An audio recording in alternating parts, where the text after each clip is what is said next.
میں ان انسان نما درندوں سے چھپ کر یہاں بیٹھی تھی۔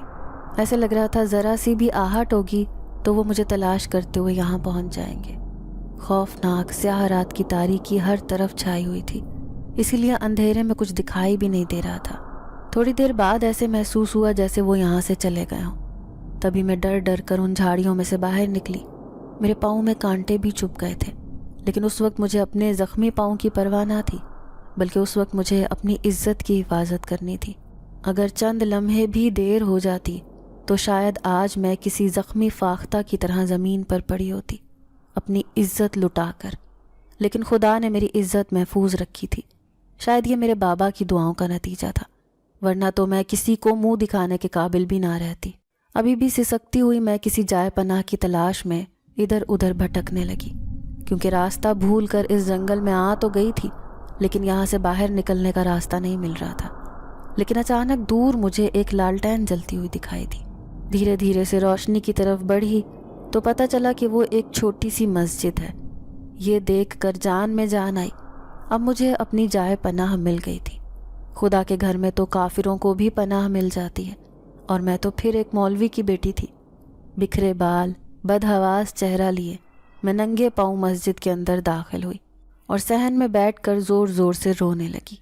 لیکن اچانک ہی سامنے کسی کا وجود وضو کرتا دکھائی دیا تو خوف سے رونگٹے کھڑے ہو گئے۔ لیکن سفید لباس پہنے، نورانی چہرہ لیے ایک خوبصورت نوجوان تھا، جس نے مجھے دیکھ کر منہ پھیر لیا تھا۔ پیٹھ موڑ کر کہنے لگا کہ یہ خدا کا گھر ہے، اسی لیے اپنے سر پر چادر پہن لو۔ یہ کہتے ہی اس نے اپنے کندھوں سے چادر اتار کر میرے سر پر ڈال دی۔ میرے آنسو مسجد کے فرش پر گر رہے تھے۔ میں اپنے آپ کو رونے سے نہ روک سکی۔ میرا نام پاکیزہ ہے۔ میرا تعلق ایک دیندار گھرانے سے تھا۔ بظاہر میں ایک غریب خاندان سے تعلق رکھتی تھی، لیکن میرے ابا نے ہمیشہ سفید پوشی میں ہمیں جینا سکھایا تھا۔ یہی وجہ تھی کہ میری امی نے بھی ہمیں ہمیشہ ہر حالات میں صبر و شکر کیا تھا۔ لیکن نہ جانے میرے اندر اتنا باغی پن کیوں تھا کہ مجھے گھر کے حالات کو دیکھ کر کوفت ہوتی تھی۔ میرے ابا ایک مولوی تھے، مسجد کے قریب ہی انہیں مسجد کی طرف سے ایک گھر ملا تھا۔ 2 چھوٹے چھوٹے کمروں پر مشتمل وہ مجھے ایک ڈربہ لگتا تھا۔ اس گھر میں مجھے شدید گھٹن محسوس ہوتی تھی۔ اوپر سے ابا کی روک ٹوک، یہاں نہ آیا کرو، وہاں نہ جایا کرو، ہر وقت پردہ کر کے رکھا کرو، غیر ضروری سہیلیوں سے دوستی نہ نبھایا کرو۔ یہ کہہ کر انہوں نے مجھے کافی حد تک اپنے آپ سے متنفر کر دیا تھا۔ میں سوچتی تھی کہ آخر میں ایک مولوی کے گھر ہی کیوں پیدا ہوئی؟ میری کتنی سہیلیاں کالج میں پڑھنے والی کس قدر آزادی سے ہنستی بولتی ہیں، جبکہ میں روزانہ برقع پہن کر کالج آتی جاتی۔ مجھے تو نظریں اٹھانے کی بھی اجازت نہ تھی۔ رو رو کر میں نے اماں سے کہا تھا کہ مجھے کالج میں ایڈمیشن لینا ہے، ورنہ مجھ سے بڑی بہن جس کی پچھلے سال شادی ہوئی تھی، اس کی بھی خواہش تھی آگے پڑھنے کی، لیکن اماں نے اس کی خواہش کو رد کر دیا تھا، یہ کہہ کر کہ لڑکیوں کے لیے دنیاوی تعلیم سے زیادہ دینی تعلیم اور گھریلو شعور ہونا زیادہ ضروری ہے۔ بڑی باجی نازیہ شادی ہو کر اپنے سسرال چلی گئی۔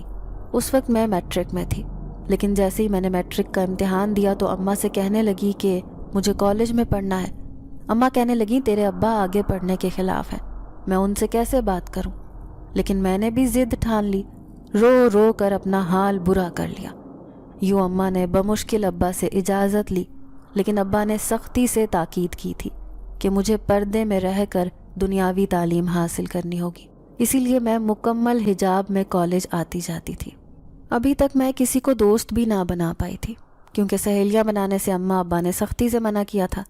لیکن ایک لڑکی جس کا نام فردوس تھا، وہ اکثر میرے پاس آ کر مجھ سے باتیں کرتی، کہتی کہ تم مجھے بہت اچھی لگتی ہو۔ اس کی آواز سن کر میں عجیب سی خوشی محسوس کرتی۔ اونچی پونی ٹیل بنائے، ببل گم چباتی، وہ لڑکی مجھے بہت اچھی لگتی تھی۔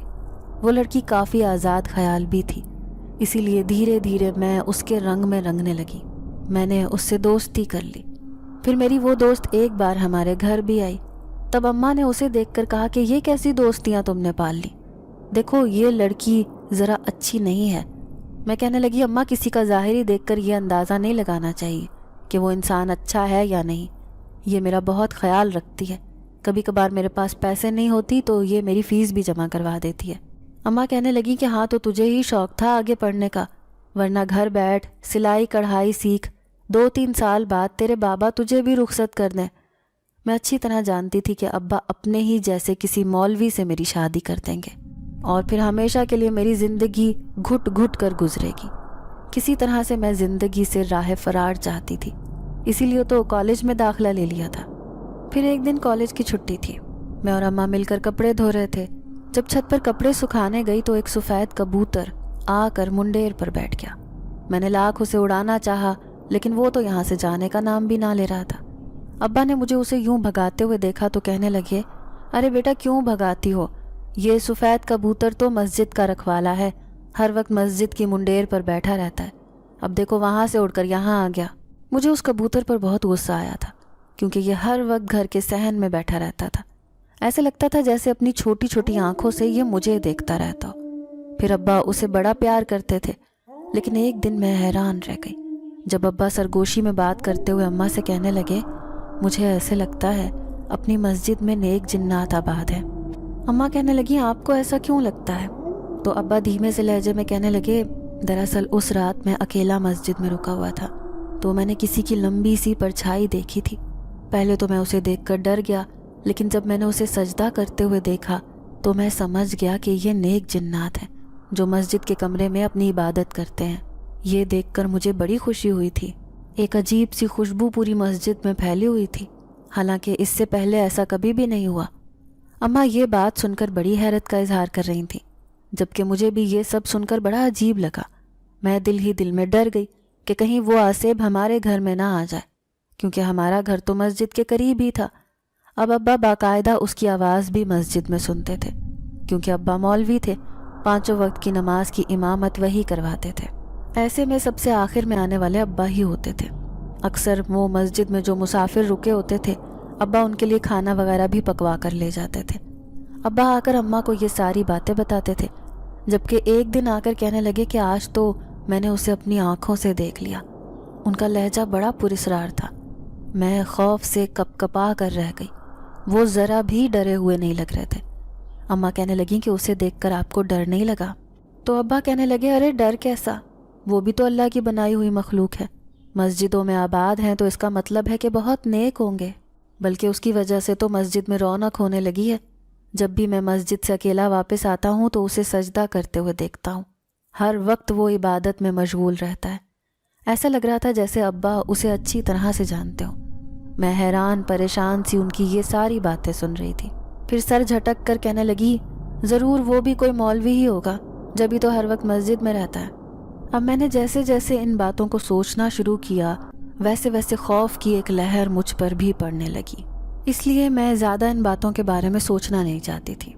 کالج میں ابھی میں فرسٹ ایئر میں تھی، لیکن میری فردوس سے دوستی بہت اچھی ہو گئی تھی، اسی لیے اکثر وہ میرے لیے کچھ نہ کچھ لے کر آتی تھی، کبھی کوئی کھانے کی چیز ہوتی تو کبھی کوئی تحفہ وغیرہ۔ پھر دوست کا کہنا تھا کہ میں اسے بہت اچھی لگتی ہوں، کیونکہ میرا نام بھی پاکیزہ ہے تو نام کی وجہ سے بھی وہ مجھے بہت پسند کرتی تھی۔ پھر ایک دن کالج سے جلدی چھٹی لے کر میں اس کے گھر گئی تو گھر جا کر اس کے گھر کا ماحول دیکھا، حیران پریشان رہ گئی۔ وہ بہت کھلے اور آزاد خیال کی لڑکی تھی، عجیب فٹنگ والے کپڑے پہنتی اور اس کی ساری بہنیں بھی اونچی اونچی آواز میں ہنستی، موبائل فون پر مصروف رہتی۔ واقعی میں وہاں کا ماحول ہمارے گھر سے بہت الگ تھا۔ میں ان کے گھر میں جا کر عجیب سا محسوس کر رہی تھی، لیکن اس نے میری خوب خاطر تواضع کی، میرا دل خوش ہو گیا۔ لیکن دوسرے دن اس نے ایک عجیب سی بات کہی، جب وہ کہنے لگی کہ ہم اکثر پارٹیوں میں جاتے ہیں، وہاں بہت مزہ آتا ہے، تم بھی جلد میرے رنگ میں رنگ جاؤ گی، دیکھنا زندگی کتنی خوبصورت ہے۔ ارے جوانی تو 4 دن کی ہوتی ہے، اس کے بعد تو بڑھاپا ہی آ جاتا ہے۔ کل کو تمہارے مولوی ابا نے تمہاری شادی کر دی تو تم کہیں کی بھی نہیں رہو گی، اسی لیے ابھی زندگی کو انجوائے کرو۔ میں اس کی باتوں میں عجیب سی کشش محسوس کر رہی تھی۔ میں نے سوچ لیا تھا کہ میں اپنی زندگی ایسے ہی نہیں گزاروں گی جیسے اماں اور باجی گزار رہی ہیں۔ اماں نے بھی ساری زندگی ایک مولوی کے ساتھ گزاری اور باجی بھی ایک گھٹن زدہ زندگی کا حصہ بنی، لیکن میں اپنی زندگی ایسے نہیں جیوں گی۔ میں نے فیصلہ کر لیا تھا، اسی لیے اماں ابا سے چھپ چھپ کر فردوس کے گھر آنے جانے لگی۔ لیکن ایک دن اماں نے مجھے ٹوک دیا جب میں نے ایک اونچی قمیض پہنی، ساتھ میں چوڑی دار پاجامہ بھی پہن لیا، لمبے لمبے بال کھولے